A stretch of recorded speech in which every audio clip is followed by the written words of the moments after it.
Kaylee, the phone's ringing. I'm busy right now. So if it's not urgent, can you ask them to call back later? Yeah, got it. She quickly stops what she's doing, grabs the smartphone, checks the caller ID, and answers. Since her hands are full, she puts it on speaker. That's my wife, Kaylee. My name is Mason Collins, 30 years old. This place, you could say it's my castle, it's our bar. Kaylee and I run this place together. What's up, sis? Seems like the caller is her elder sister, Megan. Since it's on speaker, I can hear the conversation clearly. I'm in the middle of prepping for the opening. Can it wait if it's not urgent? What are you talking about? It's important, so listen up. What's so urgent? I can't take it anymore. Can you take Mom in at your place? What? Take Mom in? What happened? She's just so noisy every day. I'm at my wit's end, about to explode. Can you please take her in? You can't just spring this on me. I have to discuss it with Mason before deciding anything. Fine, discuss it then. But just so you know, even if you say no, I'm bringing her over. All right, take care. The call ends, and my wife, looking stunned, turns to me. Did you hear that? What should we do? Even if you ask me now, I'm in the middle of prepping and can't think straight. We'll discuss it after the shop closes. For now, let's focus on our work. Got it. I'll finish up quick. Despite the serious topic of the call, my wife's cheerful demeanor made me chuckle. Without stopping my work, my mind raced, thinking, does taking Mom and mean she's being kicked out? That doesn't sound good. Mason, I'm done over here. Are you good? It's about time to open. I'll put the sign out. Yay, I'm almost done. Thanks for handling the setup. Though I call it my castle, it's a small bar. It's just the right size for the two of us to manage. Fortunately, it's in a prime location near the city's main train station, allowing us to sustain our lives comfortably. I used to be a chef at a renowned upscale restaurant in town, where I met Kaylee, who was a waitress back then. I'd always dreamt of owning a place, and Kaylee supported my dream wholeheartedly. We got married 2 years ago. With the help of the head chef and sous chef from that restaurant, they introduced us to this place, enabling us to own our bar. My wife, with her positive mindset, is quite the opposite of my cautious nature, but she's always proactive, consistently pushing me forward. Despite our busy work at the bar, she manages household chores and constantly nudges me into action. She's not a scary wife by any means, but I definitely can't say no to her. She even took on a role as an official in the local shopping district, making her more well-known in our area than even me. Thanks to her capability and my culinary skills, we've attracted a number of regular customers. We're not rolling in money, but it's more than enough for the two of us to live comfortably. And then came the call from my Scylla about taking in our meal. After closing the bar and finishing up the cleanup, we sat down with a bottle of wine to unwind and discuss the matter. About Mom. Yay, the phone call earlier. I knew Mom and my sister have had their disagreements, but I never expected it to come to this. Well, your sister has always seemed rather headstrong, but let's keep that between us. She chuckled. You're right. My sister's husband's factory seems to be facing challenges lately. Maybe that's adding to her stress. Man, we have our hands full, but it sounds like your sister's place has it even tougher. Yay! With my BIL's business dealing with car parts and the ongoing semiconductor shortage, car production has slowed down, so their orders have dipped. So, with Mom constantly asking if everything's okay or what they're gonna do next, my sis probably snapped and was like, enough already. I see. I mean, Mill probably doesn't mean any harm asking those questions, but when you don't have answers, it can be grating. Look, I'm fine with her coming here. I don't have any reservations about Mill, and we've got a spare room. It should be no problem, right? Thanks. I'll let my sis know then. All right, I'll start getting the room ready. Hey. What's up? Just thank you. I gave a playful smile and looked at Kaylee. There was a mix of gratitude and relief in her eyes. The next day, Kaylee contacted Seal, and it was decided that Mill would come over the coming weekend. I began tidying up the room and set up some bedding and a small table for her. Then, Seal and Mill arrived. Seal, after helping Mill with her luggage, didn't enter the house. Instead, she left, saying with a hint of sarcasm. Ah, what a relief. It had been a while since I'd seen Mill, and she seemed frailer than I remembered. Mason, it's been a while. I'm sorry we're meeting under these circumstances. I know you're busy with the bar, and I hate to impose. Don't mention it, Mill. It doesn't sound like you at all. After the shop closes, let's share a drink. I've got a nice bottle of wine. Mill gave a tired, faint smile. That sounds lovely, but I'm exhausted today. Let's save it for another time, okay? She seemed entirely unlike the Mill I remembered. It was the first time I'd seen her so downcast. From the next day, she started helping around, saying, I'm just a guest, but this is the least I can do. And took on various chores. Honestly, having her assist with the housework reduced the load on Kaylee and me, and it was a significant relief. Plus, Mill brought some jam and served us some delicious biscuits. They were truly delightful. It seemed she remembered that I liked them, and she ensured they were available at every meal. Kaylee chimed in. This taste brings back memories. I never thought I'd eat these here. I just couldn't fathom how anyone would mistreat such a kind woman like Mill. With the three of us dining together, our meals became livelier. We would laugh heartily at stories of Kaylee's childhood, and Mill had a knack for drawing stories out of me, making me share more than I intended and earning playful scowls from Kaylee. Our home had become suddenly vibrant and cheerful. While the bar remained as busy as ever, not having to worry about housework gave us a newfound peace of mind. The days became more enjoyable as the season shifted towards summer. Summer always brings in more customers. There's something about the season that makes a cold beer irresistible after the daytime heat subsides. Our bar gets busier during this season. Thanks to the increased business, Mel had a lot of spare time and often found herself alone. During one such time, she proposed helping out at the bar. We were already grateful for her taking care of the house chores, so this offer was a welcome surprise. We promptly took her up on her offer and had her start at the bar. While most of her tasks involved washing dishes, clearing tables, and restocking supplies, Mel seemed to truly enjoy her work.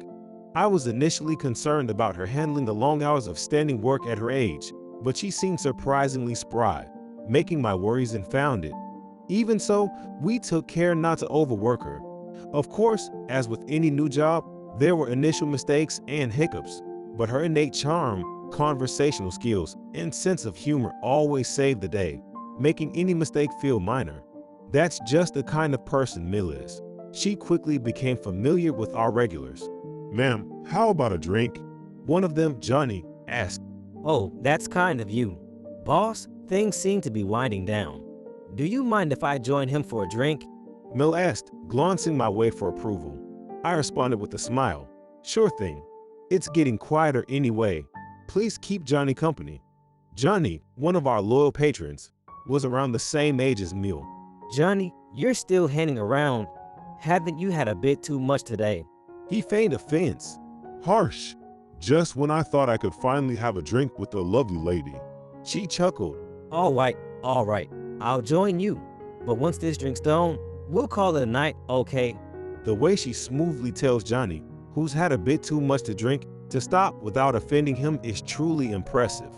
Before I knew it, Mill became the center of attention, drawing the regulars into a lively conversation circle. Seeing Mill laughing so heartily, Kaylee approached her. It's been a while since I've seen Mom laugh like that. Kaylee's words left a deep impression as I watched Mill laughing away. As the days went by, the hints of fall started to fill the air. Business at the bar was bustling as usual. Mill had gotten the hang of her job at the bar, and with her increased interaction with the customers, more and more regulars wanted to chat with her. Bars like mine, especially family-run ones, are all about casual banter between the patrons and the staff. Apart from that, there are a few who come to enjoy my dishes or simply to indulge in some good drinks. At the bar, Mill is known for her quirky and endearing character, and the customers enjoy teasing her once they catch on to her vibe. Did you ever play any sports back in the day, Jane? Well, when I was in high school, tennis was all the rage. Especially playing tennis at cute vacation homes in places like Florida or California was a trend. So I joined the tennis club in high school. Huh, I can't quite picture you in tennis gear, Jane. Believe it or not, back in the day, They used to call me the fairy of the court. But you know, But what happened? when I participated in the freshman competition in high school, for some reason, every time I played, the number of spectators increased. Uffa. So I thought, why is this happening? It's probably because I look so good in my tennis outfit. It's hard to imagine that now. Hey, just listen. Mel shouted, prompting laughter from the regulars. Then, So, what happened next? After the game, a friend told me, That you looked cute. no, well, in a way, it's not wrong. Actually, she said, Jane, you forgot to wear your underskirt. Basically, I was playing tennis with my undies completely exposed. the regulars burst into laughter. Well, that certainly draw a crowd. Even Carter, who's always quietly sipping whiskey at the corner of the counter, turned his face away, his shoulders shaking with silent laughter. Really, Carter, was it that funny? Mel asked, genuinely curious. No, my apologies. It was the first time I'd ever seen Carter smile. He's always been this stern-looking older guy, but when he laughed, his eyes disappeared into crescents, making him look endearing. I just got caught up in Jane's story. Couldn't help but get engrossed. Just then, Mel's phone rang. Who could that be at this hour? She said and stepped to the back of the bar to take the call. We didn't hear who it was, but from her expression, it seemed the news wasn't good. Later, after closing up and having a late-night snack, Mel was unusually quiet. That night, after we retired to our room, I brought it up with Kaylee. Hey, didn't Mel seem off after that phone call? You're right. She didn't say a word during the meal, which is unlike her. Could you ask her tomorrow? It might be hard for me to ask, but she might open up to her daughter. Sure, I'll try. Feeling a touch of unease, I hoped would be best if it's just an unfounded worry, and closed my eyes. The next day, our bar was bustling with our regular customers. Mel seemed back to her usual self, almost making me forget about the phone call from the previous day. Just then, a customer walked in. Welcome, isn't that my seal? It was indeed my seal. Without responding to my greeting, she took a quick look around and strode into the bar. Mel was in the back doing the dishes, unaware of her arrival. Cess, what a surprise. Here, have a seat. Kaylee suggested, pointing to a chair. She plopped down heavily. What brings you here today? Just get Mom for me. Did you come to check on her? She's been doing great. In fact, she's been helping out in the bar right now. Just get her out here, now. Her raised voice drew stares from other patrons. Hey, lower your voice. We're in a public place. I'll get her for you. Kaylee went to the back to fetch Mel. Before long, Mel appeared. Mom, why did you hang up on me yesterday? We couldn't finish our conversation. Sil shouted at Mel, almost ready for a fight. Hey, we're in a bar. Keep your voice down. You're disturbing the other customers. Kaylee tried to calm her down, but Sil wouldn't hear it. Shut up. This doesn't concern you, so stay out of it. Megan, please calm down. We're in the middle of business. Don't cause a scene here. That's why I came in person, since you just hang up on me. Look, we're in the middle of work here. If you want to discuss this, we can set up another time. But not here, okay? Why should I always cater to your convenience? That's why I'm asking you kindly. Please, for the sake of the other customers, leave now and we can talk another time. Why are you so annoying? We haven't even really talked yet. My business is with Mom, not you. Stay out of it. No matter how much Kaylee tried to placate her, my sister-in-law's voice only grew louder. What kind of customers would come to such a dingy bar anyway? They can't be that important. I couldn't hold back any longer after hearing that remark. Excuse me, Seal, but that's really out of line. Our place may be small, but it's not dingy. And I won't tolerate you belittling our customers. Oh please, you're an outsider in this, so don't butt in. I'm just telling the truth, and I don't need to apologize. We might be related through marriage, but that doesn't make me unrelated, does it? And when it comes to the bar, comments like that will obviously upset me. Don't insult our customers. That's when Mill stepped in, trying to mediate. Enough. I'll listen to what you have to say, but please calm down. Fine. Here's the thing. I need you to lend me some money. You know I can't afford to do that right now. I'm staying with Kaylee and Mason and relying on their kindness. Don't lie to me. You've been haunting Dad's inheritance, haven't you? Well, yes, I have some savings from that, but it's set aside for my retirement. I can't just use it now. If it's money you're not using right now, why can't you lend it to me? Because I don't know when or if you'll pay it back. It's not that simple. You're impossible to deal with. I'm telling you I need the money. Just lend it to me without all this fuss. I can't just lend you money without a good reason. The reason doesn't matter. All you need to do is lend me the money and be quiet about it. No way. I'm not that gullible. Just lend me the money. Seemingly fed up, sis-in-law swiped off all the condiments from the table and hurled a teacup, which Kelly had just served, at the wall. There was a loud crash, and every customer turned to see what had happened. Who do you think has been taking care of our parents all these years? With all I've done, the least you could do is lend me some money. Her words created an echoing silence in the bar. Mill pleaded, I get it, but please remember we're in a public place with customers. Stop this now. Just give me the money. Sil began to rampage, knocking things off other tables and hurling anything she could get her hands on. It seemed like a ploy, causing the scene to pressure Mill into handing over money. At this rate, a customer might get hurt. We were overwhelmed and considering calling the police when one of the seated patrons stood up and approached. It was Mr. Carter. Before I could even address him, he stepped in between us and Mill. With a stern and commanding voice, he began. Miss, you're this desperate for money. Well, I can introduce you to a place that'll lend it to you. He lit up a cigarette, took a drag, then exhaled before facing her again. But only if you're serious about paying it back. Sil was silenced by Carter's intimidating presence. Our bar is located in a bustling area, close to the entertainment district. Given its location, we often see individuals with a rough around the edges appearance. Many of them frequent our establishment. Mr. Carter was one of them. After finishing his cigarette and snuffing it out in the ashtray Kaylee provided, he said, This is a place to drink. If you're here to beg for money, do it somewhere else. Mr. Carter's stern glare made Sil visibly shake in her boots. She became all too aware of every pair of eyes in the bar staring directly at her. The silent pressure from usually cheerful folks was palpable. Without uttering a word, she haphazardly slammed the door shut and fled the establishment. Turning to me, Carter said, Boss, I apologize for overstepping. The family should handle the rest from here. Facing Mill, he continued, Ma'am, I'm sorry. It's a bad habit of mine, always jumping into others' business. It's all right. Mill replied. I should be the one apologizing. My unruly relative disrupted everyone's pleasant evening. I also expressed my gratitude to Mr. Carter. Thanks, Carter. You spared us from having to call the cops. No need for that, he replied. You were trying to protect your patrons. I just lent a helping hand. It's no big deal.